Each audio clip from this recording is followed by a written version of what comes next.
You're about to witness the most explosive live TV moment in political history. A first lady exposed, a congresswoman armed with receipts, and a collapse that no one, not even her team, are coming. Buckle up, because this isn't just a takedown, it's a reckoning. Don't forget to like, share, and subscribe if you want more raw political drama uncovered with real facts, bold voices, and receipts that hit hard. The lights above the studio were already hot, even before they powered on for the cameras, inside a sleek downtown broadcast center in Dallas. Tension filled the air like static. It was 7:45 p.m., exactly 15 minutes before the panel was scheduled to go live. Every seat in the audience had been taken, every microphone had been tested, twice. Producers whispered instructions into headsets, adjusting camera angles and lighting. Makeup artists darted in for final touches. The entire room was moving with the kind of precision that only comes when everyone knows something big is about to happen. At the semicircular table, on the far right, sat Congresswoman Jasmine Crockett, calm, composed. Her navy blazer sat crisp across her shoulders, white lapels sharp like they had been ironed just moments ago. Her hands were folded neatly on the table. She did not look around. She did not fidget. There was no smile, just a slight lift at the corners of her mouth. Not amusement, not arrogance, but a quiet signal that she knew why she was here. Across from her, dressed in a fitted white dress and pearl earrings, sat Melania Trump. Her posture was flawless, her face still. She adjusted her cuff once, then took a sip of water. No sound, no movement wasted. She had been on stages like this before. She knew the game. If she was nervous, it was buried deep beneath the surface. Between them sat Terrence Van, the veteran host known for navigating chaos with charm. But tonight, even he seemed different, tied around the jaw. Glancing at his cue cards more than usual, the topic was political ethics. But everyone in the room knew that something else was coming. For weeks, rumors had swirled online. Tweets with blurry screenshots, a leaked hotel booking, whispers of secret meetings. Jasmine had stayed silent. No teasers, no warnings. That silence was a warning. Everyone could feel it. Something was about to crack. The lights went bright. The red cue above the camera blinked on. The broadcast had started. "Good evening and welcome to State Line Live," said Terrence Van, his voice smooth, practiced. He leaned forward just enough to show warmth.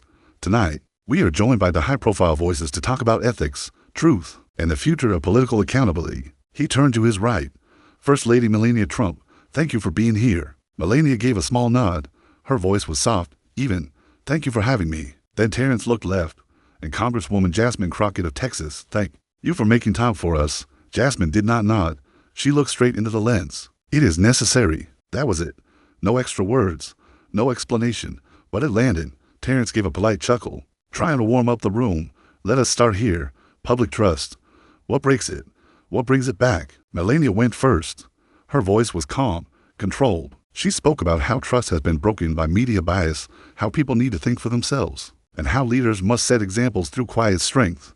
Her words sounded thoughtful, careful. They had probably been rehearsed.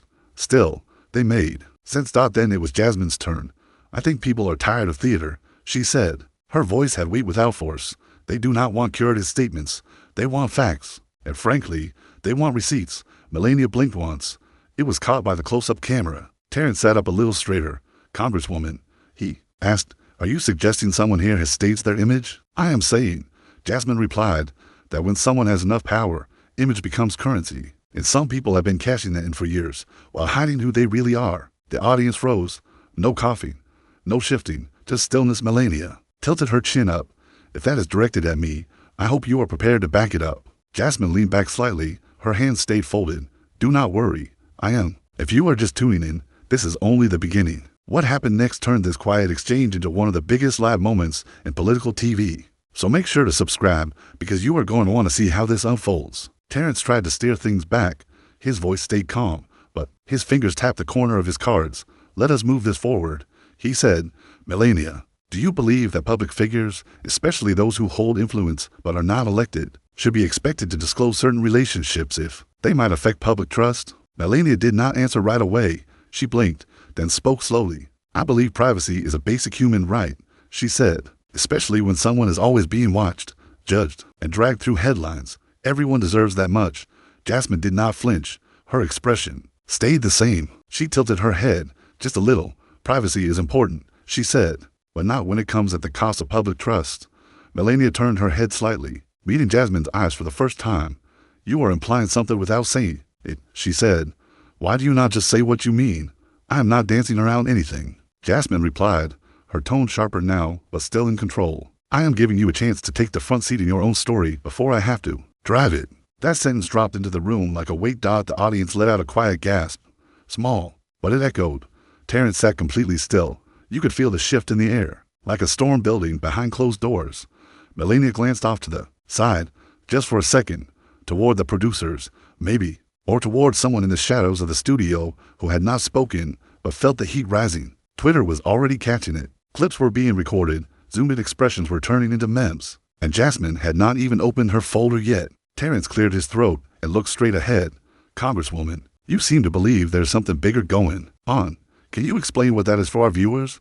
Jasmine leaned forward, calm, steady. I think people deserve to know when someone who helped shape public policy stood beside power and whispered behind closed doors has not been honest about who they really are. Jasmine did not raise her voice. She did not need to. She simply reached for the folder in front of her, placed her hand on it, and looked directly at Melania. Would you like me to start with the March 11th trip to Zurich, she said, or the April 6th overnight in Marbella? The room stopped breathing. Not a single cough, not a shuffle, just silence. Melania did not answer.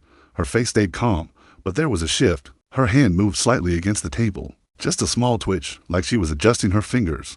But it was not nervousness. It was the beginning of something breaking. Jasmine opened the folder. March 11th, she said. Zurich International Airport. Gulfstream G500, tail number N519J. Passenger log shows initials that match your legal name. Second passenger listed under a pseudonym. Both checked into the Grand Hotel that night. Melania blinked. Once. It was caught on camera. Jasmine looked up. Same suite you used during the Women's Summit in 2019. But this was not a conference. No press. No security detail. No public record. Melania leaned back slightly, her lips pressed together. That is not true, she said. Those are lies. Jasmine did not flinch. I have the receipts, she said. The ones you thought would never come out. Terrence leaned forward, trying to bring control back to the conversation. Let us stay focused, he said, and give everyone a chance to clarify. But Jasmine kept going. April 6th, she said, flipping the page. Same jet. Different destination, Marbella. Another hotel. No public record. This time, a different companion. No press again. No official schedule. Melania's eyes moved toward the control booth. Her fingers tapped the armrest once, barely visible, but it was there. Terrence looked up, waiting for a signal from the producers, but none came. Jasmine held up a printout. This is the Swiss Customs flight log, she said. Passenger manifest includes your initials. Hotel check-in confirmed. Front desk staff gave a statement. 2,000 euros in cash, left in an envelope. No ID, just the tip. Melania shifted again. Her voice was flat. You violated my rights. Jasmine's response was measured. Public accountability does not end where private decisions begin, especially when those decisions affect trust, image, and influence. The audience was still. Nobody checked their phones now. Nobody dared to move, because Jasmine had not just revealed travel dates. She had cracked open the image people thought they knew. And it was only the beginning. Melania took a breath and started to respond. But her voice came out uneven. She tried again, slower this time, choosing her words carefully. But there was something off. Her sentence trailed. Her eyes blinked a few, more times than usual. One hand went to the side of her neck. The other gripped the table edge. Terrence leaned forward, concerned. He whispered her name, but she did not respond. Then it happened. She tried to stand, maybe to regain control, maybe to walk away. But her knees gave out. There was a soft thud as her hand hit the glass surface, followed by a louder one as she collapsed onto the floor. A gasp ran through the audience like a wave. The mic clipped to her jacket gave off a sharp crackle. Then, a burst of static as her body shifted. It sounded like something tearing. The camera feed jolted slightly as the operator adjusted in shock. For a moment, no one moved. Not the panel, not the crowd. Everyone sat frozen, unsure if it was real. Then the production crew jumped into action. Medic on set. Someone yelled from the back. Two EMTs appeared almost instantly. One knelt beside her, checking her pulse. The other motioned to cut the mic. Her eyes were fluttering. Her lips were pale. Terrence stood. His voice was no longer calm. Please clear the set, now. But the cameras were still rolling. The wide shot caught the EMTs working. Jasmine stood still, expression unreadable. One hand clutched her folder tightly against her chest. The audience was being guided out, but most were not moving. Phones were out. Some had tears in their eyes. Others just stared. Then, after a few more seconds of chaos, the screen cut to black. The producers made the decision. Lift feed off. Broadcast ended. But the moment had already happened. Millions had seen it. Clips were already hitting social media. People were texting, screen recording, posting. The collapse was no longer just a medical emergency. It had become the breaking point of a conversation too big to stay behind closed doors. And Jasmine had not said a word since. Within minutes, Twitter exploded. The hashtag #Melania collapsed shot to the top of trending lists in nearly every country. Clips from the live broadcast flooded timelines. Some were slowed down, zoomed in, with red circles and captions like "Watch her hand" or "This was the moment." People dissected every blink, every breath. Jasmine's folder became a meme. Her phrase, "I am giving you a chance to take the front seat in your own story," was replayed with dramatic music. TikTok edits began to stack up. Some showed Jasmine walking in with the folder, set to suspenseful beats. Others froze the moment Melania's knees gave way, adding siren effects and gasps. Within hours, commentary videos were everywhere. News anchors, influencers, and self-styled body language experts were all weighing in. Some asked if it was exhaustion. Others called it exposure. A few questioned whether Melania's collapse was a diversion tactic, while others called it karma. The internet loves a moment like this, messy, emotional, and caught live. What made it hit even harder was Jasmine's silence. While the world posted, she said nothing. Her social media pages stayed quiet. No tweets, no Instagram stories, no reaction at all. It felt powerful, like she did not need to speak because the footage was already doing the work. People noticed. Comments poured in under her older posts. "Queen energy. Let the truth speak for itself. This is what calm power looks like." The silence felt louder than any statement. It turned her from a guest panelist into a symbol. People began framing her as a woman who had facts, brought them to light, and let the public decide. And the public had decided. Jasmine was trending not because she shouted or attacked. She held her line, stayed measured, and let the truth hit on its own. By sunrise, everyone had an opinion, and Melania's team had yet to release a statement. But for now, one thing was clear. The moment had left its mark, and the internet would not be moving on anytime soon. Backstage, the fallout had already begun.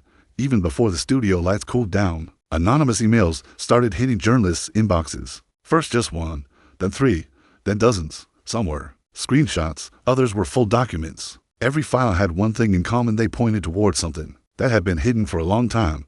There were customs logs, showing travel dates that matched what Jasmine mentioned on air, private security bills paid out in cash, memos between assistants. But the line that hit the hardest came from one email chain. It simply read, "Keep her name off the manifest." That sentence traveled fast. Reporters began digging, fast.